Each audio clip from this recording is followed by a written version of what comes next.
Thanks for staying with us on Point. The World Economic Forum has released its Global Gender Gap Report for 2021. South Africa fell one ranking and is now 18th out of 156 economies compared to 17th in 2020. It has closed 78.1% of its gender gap.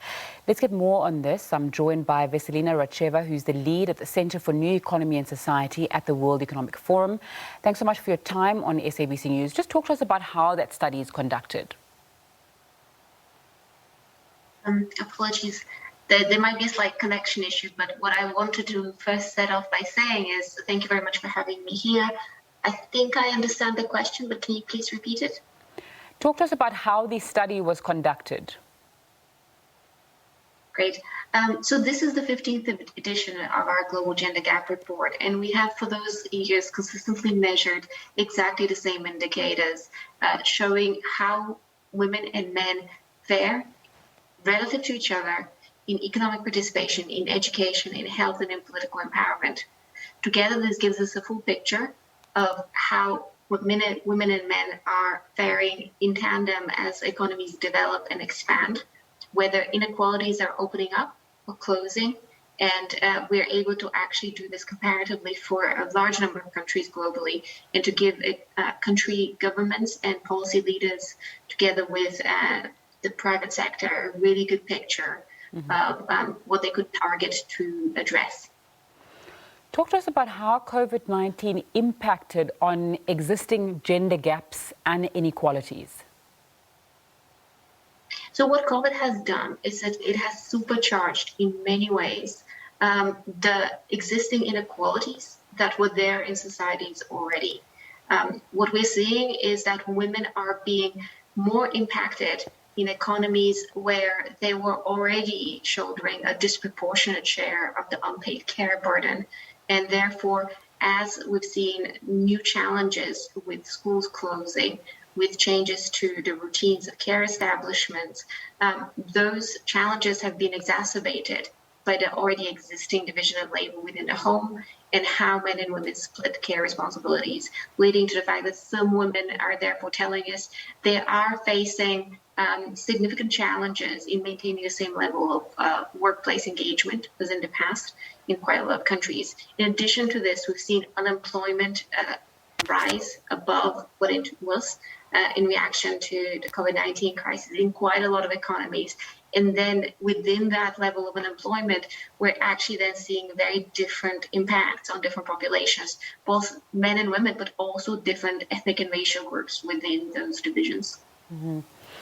So South Africa ranks 14th in that report in terms of political empowerment, ranking 10th in the percentage of women in parliament and 12th in the percentage of women in ministerial positions.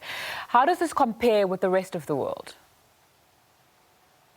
So the political empowerment pillar is one of the pillars in which we actually see the least progress globally. So yes, South Africa has quite a healthy score, but for all of the world, including South Africa, there is a big way to go until gender parity. Okay, so an area that doesn't seem to have as many gaps in terms of gender is educational attainment. Tell me more about what the survey said about that in 2021. So what we see in South Africa is a phenomenon we see with a few other countries, which is that actually education gender gaps don't exist as a disadvantage to girls. We actually see reverse education gender gaps, so where actually boys are less likely to participate at the same rate, especially in secondary and tertiary education. And this tends to be the case with quite large inequalities, where the populations then that are experiencing those that disadvantage vary quite a lot by different categories. So there's a lot more that needs to be done in actually disaggregating that education gender gap by different categories and understanding exactly where these issues appear. Mm-hmm. So what are the solutions in terms of all the gaps that you've identified, the challenges that are there? What are the practical solutions to close this gender gap that we're seeing there will take over 136 years to close? Indeed. So what is interesting here is that although South Africa doesn't really have this large gap when it comes to gender parity in education, it does have quite a significant gap in economic participation, where it ranks a lot worse than in other indicators. And part of the path to building a more gender equal future for both South African and a lot of other economies will be to actually understand how to set in place a recovery package that takes into account the need for a gender equal recovery. And in the report, what we've highlighted is a few key factors that need to be followed.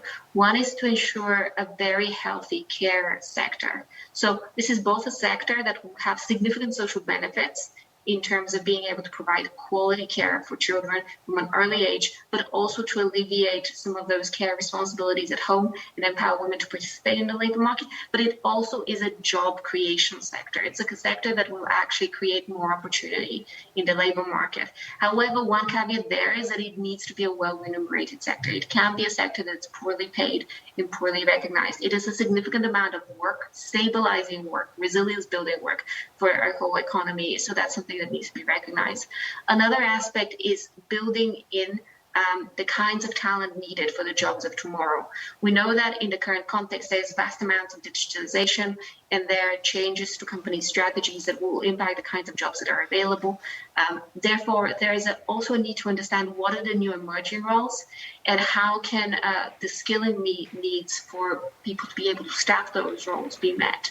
And this is where we're actually quite fortunate to already work with the Department of Trade, Industry and Competitiveness within South Africa to try and find ways for the public and private sector to work together and to fill those skills gaps and to make sure there's this acceleration to meet the demand of the jobs of tomorrow and to make sure those jobs are gender equal. Because right now we know we're on track to have a very unequal and segregated set of occupations that are on the rise. So what we've pointed to is the fact that both cloud computing and data and AI are professions that are two of the largest growing jobs are actually very unequal right now, and there'll be quite severe occupational segregation if we keep in this pace.